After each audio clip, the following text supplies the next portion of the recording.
Carry on my wayward son. There'll be peace when you are done. Lay your weary head to rest. Don't you cry no more. Dust off your Nintendo 64. Once again, it and other retro consoles will be accepted at Gamestop.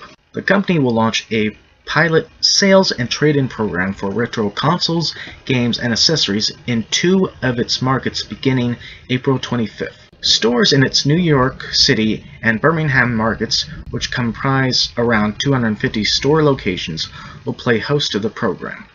According to a spokesperson for GameStop, the qualifying locations will begin accepting game systems and select accessories for most retro platforms, going all the way back to the Nintendo Entertainment System. If the program proves successful, GameStop hopes to roll it out nationally later this year.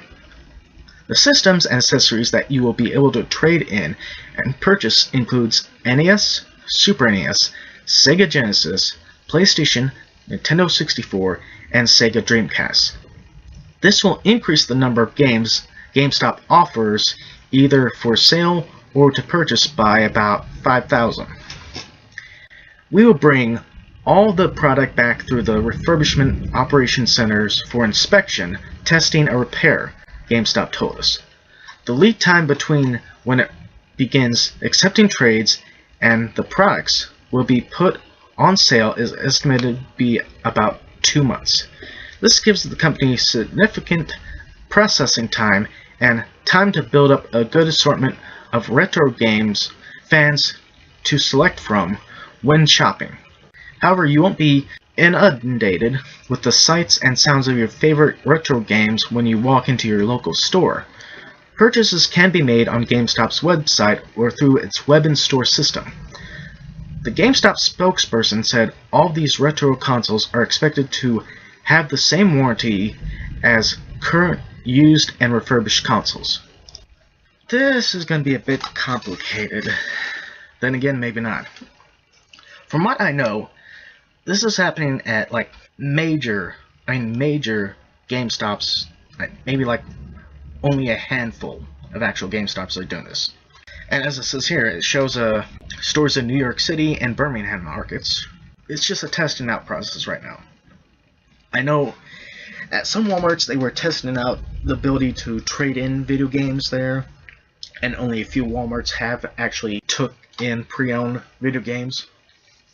So that's what GameStop is trying to do here.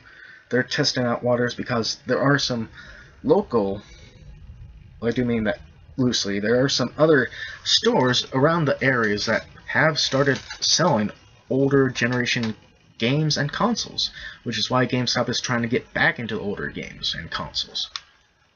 I mean, I know here locally there's a store called Mega Replay, and they deal with older systems like the Super Nintendo, the NES, the Genesis, along with DVDs, Blu-rays, stuff like that. So because of how the GameStop corporation probably heard about some of these stores opening up and being successful, they're probably wanting to go back to getting some of these older games, especially considering how much some of the other stores are making off the older ones. I mean, it's outrageous how much the prices are on some of the Nintendo, the original NES games are. If you go to maybe eBay or Amazon, try and look up to see how much it costs to try and buy Earthbound. And then you'll realize how expensive it is to try and be an old school gamer to find some of these titles. But as far as I'm concerned, and as far as I know, this is only happening in a few selected stores. This isn't happening everywhere in GameStop, just a few select places. So, if in Illinois, if they were to be doing it, I'd say they would only be doing it maybe in the Chicago area. Like I said, I haven't heard of any GameStop in this area that's doing this stuff.